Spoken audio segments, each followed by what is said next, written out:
Hi friends, previous lecture में हमने group की प्रॉपर्टीज़ पे डिस्कशन किया और आज का हमारा जो टॉपिक है वो साइक्लिक ग्रुप पे है। प्रीवियस लेक्चर तक जितना भी स्टडी मटेरियल था वो पीडीएफ फॉर्मेट में मेरे टेलीग्राम चैनल पे अपलोड हो चुका है, वहाँ से आप डाउनलोड कर सकते हैं, जो कि प्रतिभा मैथ्स के नाम से ही बना है। आप उसे सब्सक्राइब भी कर लीजिए और हमारे साथ जुड़े रहने के लिए देखते रहिए प्रतिभा maths.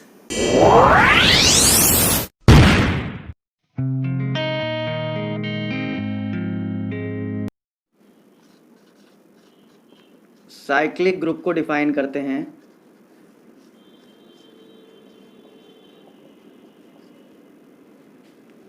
Any group G star is said to be a cyclic group if there exists A belongs to G such that for every X belongs to G there exists M belongs to set of integer such that X is equal to A to the power M, denoted by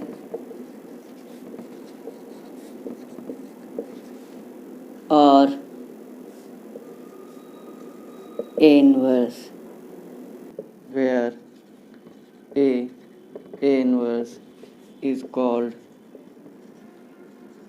generator of cyclic. ध्यान दीजिए कि कोई भी group G star है वो cyclic group कब कहलाएगा, जब उसमें कोई भी एक एलिमेंट ऐसा बिलोंग कर जाए जिसके लिए उस पर कोई इंटीजर पावर ऐसी बिलोंग कर जाए उस पर ऑपरेट करने पे सारे एलिमेंट लिखे जा सकें।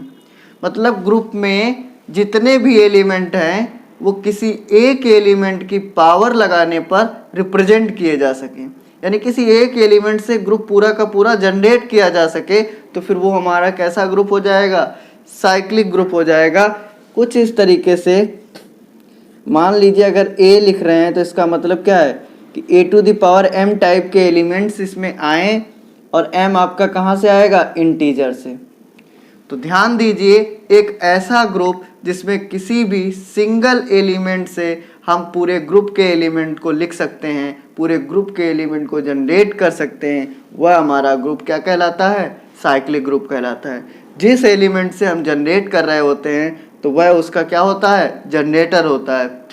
अच्छा, कोई भी एलिमेंट अगर ग्रुप को जनरेट कर रहा है तो उसका इन्वर्स एलिमेंट भी हमेशा ग्रुप को जनरेट करता है। तो अगर कोई भी एलिमेंट ग्रुप का जनरेटर है तो उसका इन्वर्स एलिमेंट भी उसका जनरेटर हो जाएगा।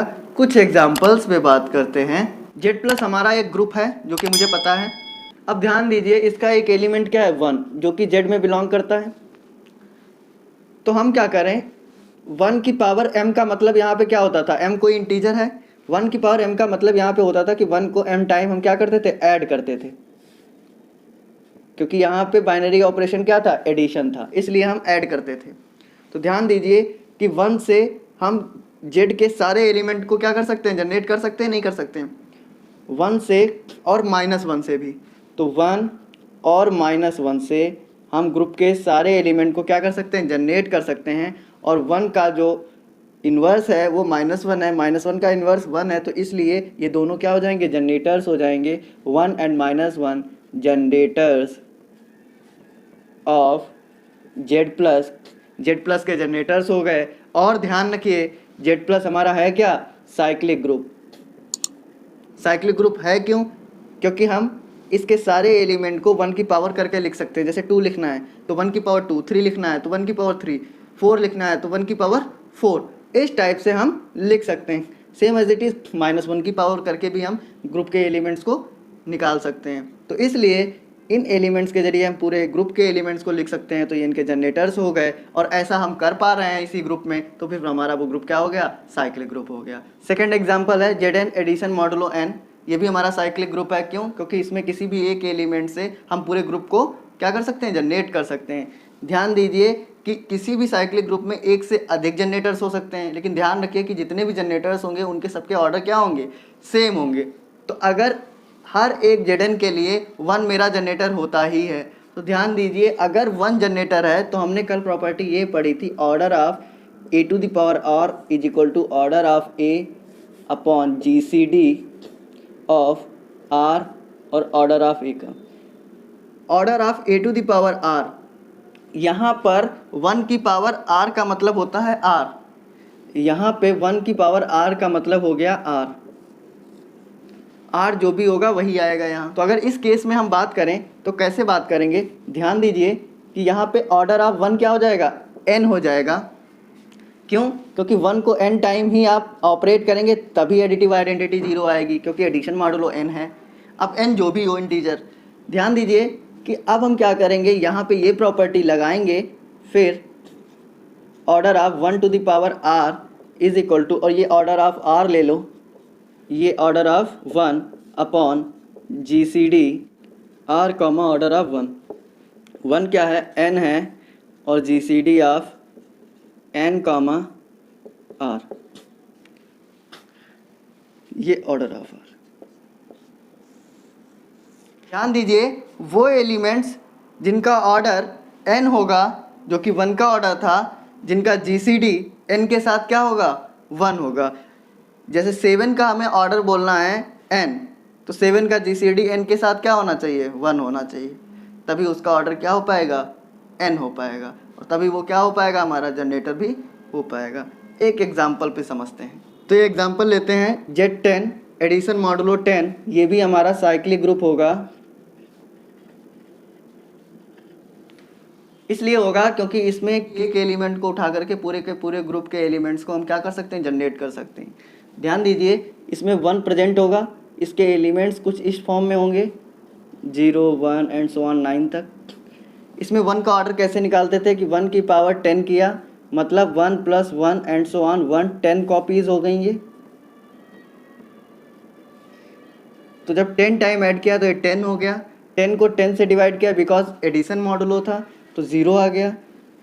सबसे पहली पावर 1 की 10th ही है, जिस पे 0 आ रहा है, दैट मीन्स एडिटिव आइडेंटिटी आ रही है, तो फिर 10 क्या हो जाएगा, 1 का ऑर्डर हो जाएगा। तो ऑर्डर ऑफ 1 क्या हो गया, 10। 1 क्या है हमारा, इसका जनरेटर भी है, तो 1 जो है इज जनरेटर ऑफ Z10। तो Z10 का ऑर्डर जितना है उतना ही 1 का ऑर्डर है। ध्यान दीजिए जनरेटर का ऑर्डर और ग्रुप का ऑर्डर सेम होता है। साइक्लिक ग्रुप में जो जनरेटर होता है उसका ऑर्डर और ग्रुप का ऑर्डर हमेशा सेम होता है। तो यहाँ पर ऑर्डर ऑफ 1 भी 10 है और Z10 का भी ऑर्डर आपका क्या है, 10 है। ध्यान दीजिए अब हम इनके जनरेटर्स अगर फाइंड करें, जनरेटर्स ऑफ Z10, तो मैंने कहा था कि 1 का ऑर्डर क्या है, 10। तो और कौन कौन से एलिमेंट्स होंगे जिनका ऑर्डर क्या होगा, 10 हो जाएगा। तो मैंने ये बोला था कि जो 10 से क्या होंगे, को प्राइम होंगे, जिनसे 10 का GCD 1 होगा, दैट मीन्स जो 10 से को प्राइम होंगे वही हमारे क्या बन जाएंगे, जनरेटर्स बन जाएंगे। तो इसमें ध्यान दीजिए कि 10 से को प्राइम्स कौन कौन से हैं, 10 से को प्राइम नंबर कौन कौन से हैं। 1 है ऑब्वियसली, जो यहाँ पे 1 था ही, 2 नहीं है, 3 है, 4 भी नहीं है, 5 भी नहीं है, 6 भी नहीं है, 7 है, 8 भी नहीं है, 9 है। तो ये हमारे सारे जनरेटर्स बन जाएंगे। जी हाँ, अगर आपसे पूछा जाए कि number of generators in Zn आप कैसे बताओगे, phi n। वो सारे नंबर्स जो n से को प्राइम है, या फिर वो सारे नंबर जिनका GCD n से 1 है, वो सारे हमारे जनरेटर्स हो जाएंगे। और उसको हम आयलर फंक्शन से दिखाते हैं, जो प्रीवियस लेक्चर में आप देख चुके हैं। तो ध्यान दीजिए Z10 में हमारे कितने नंबर ऑफ जनरेटर्स हो जाएंगे, phi ऑफ 10, और phi ऑफ 10 की वैल्यू क्या होती है, 4। तो होपफुली हमने साइक्लिक ग्रुप की डेफिनेशन को कवर कर लिया, उन पे कुछ एग्जांपल्स को देख लिया, उनके जनरेटर्स क्या होते हैं, कैसे निकालते हैं, कितने होते हैं, इन सब बातों पे डिस्कशन कर लिया। अब हम बहुत ही इजी वे में ये सीखेंगे कि कोई भी ग्रुप दिया है और उसको पहचानना है कि वो साइक्लिक है या नहीं। आप 30 सेकेंड लगा करके ही बता देंगे कि वो साइक्लिक ग्रुप है या नहीं। इन सब बातों को सीखने के लिए मिलते हैं नेक्स्ट लेक्चर में। Thank you.